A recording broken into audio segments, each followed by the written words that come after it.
Alleged pork barrel scam mastermind Janet Lim Napoles was brought to the Philippine National Police General Hospital on Wednesday to undergo tests for suspected ovarian tumor.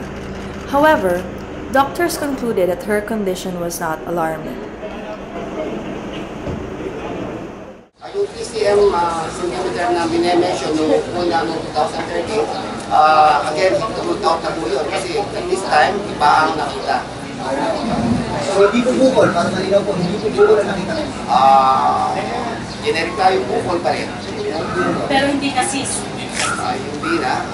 Again, may special test na dapat gawin and it depende na kay Mrs. Napoles kung magsisik pa siya ng further medical treatment or consultation.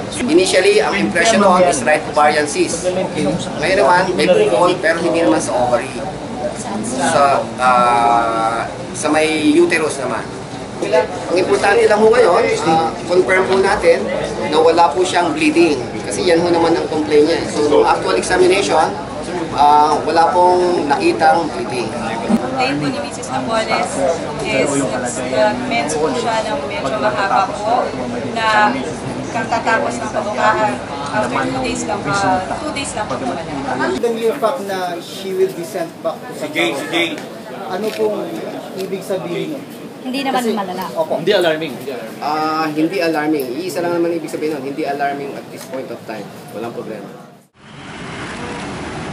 After her test, Napoles was taken back to her detention cell in Fort Santo Domingo in Laguna. This is Christine Sabilio for Inquirer.net.